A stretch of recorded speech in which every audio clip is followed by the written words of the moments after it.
Oh ja, MC Brutal, der Tony Disco. Und es ist der brutale Jahresrückblick. 2020 hat ganz normal begonnen und dann ist plötzlich die Scheiße gekommen. Kassenbonpflicht und es sind eine Klimakrise. Wem sei Idee war dessen Ostfriese. Aber es geht immer schlimmer, du fragst wie. Mitte im Frühling kam die Corona-Pandemie. Ich hab noch gedacht, ich schau mir Outbreak an. Kassler Jana hätt sich gefühlt wie der Omega-Mann. Franzosen haben statt Rotwein, Holländer Gras. Der Hanne ist das Klopapier, da fühlst du wie der Arsch. Die Deutsche Hen wahrscheinlich wieder voll Schiss vor Lockdown, Videokonferenz und Homeoffice. Ja, Covid-19 hat die Welt verändert, aber auch die Menschen, Querdenker und der Wendler. Manche Leute sind durchdreht und waren plötzlich Psycho, wie Attila Hildmann oder Xavier Naidoo. Velasco hingegen ist cool blieben wie beim Blackjack. Wahrscheinlich hat er damals schon gefahren, dafür App kennt. Es ist halt wie's ist, man macht's Beste draus. Was sagst du, Tony Disco? Listen, Sag mal's laut.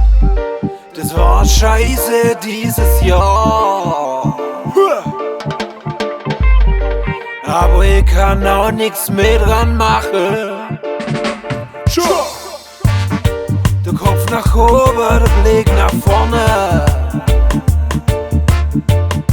Und nächstes Jahr lassen wir's umso mehr krachen.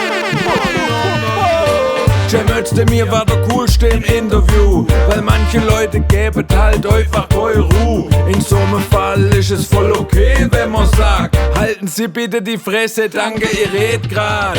Bayern München ist zum 8. Mal deutscher Meister geworden, aber die haben bloß die Geister begeistert. Der VfB ist aufgestiegen, das war Grund zum Jubeln. Der Silas schießt das Tor und denkt sich noch nicht Hudler. Alles gute Tatort, der ist 50 geworden. In über 1000 Folgen gab's schon über 1000 Morde. Ah, wie schön, damit kann Schmied zu Tränen rühren. Dafür zahl ich doch gern meine Rundfunkgebühren. Der Karl S. wollt von der Zugspitze weg, auf der Mount Everest mit Basics im Gepäck.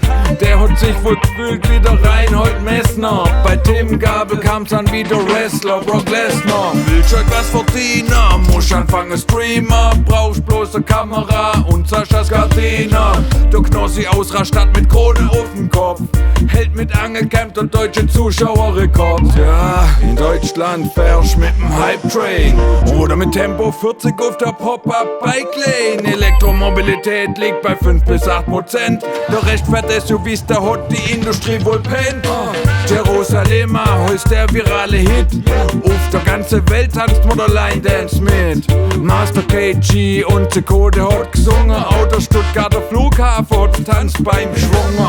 Polizeikontrolle, einer hat sich widersetzt. Bei der Stuttgarter Krawallnacht waren alle entsetzt. Und das ist etwas, worüber ich kein Witze mach. Aber ein 1-Euro-Shop plündere ist schon ein bisschen beknackt. Der Stuttgarter OB-Wahlkampf war ziemlich teuer. Ab 16 hätt wählen dürfen sogar der junge Schreier. Hätt schon auf der Strache gehört, hätt vorher schon gewusst, dass der Nopper aus Backnang bald im Rathaus sitzt. Joe Biden löst der Trump ab und der war nicht gut gelaunt. Mitten in der Wahl twittert der Stop the Count. Greta Thunberg hat darauf einfach zitiert, der soll chillen und Film gucken. Super reagiert. Leute, was für ein Scheißjahr, gell? Aber ich wünsche euch was. Bleibt gesund, gell?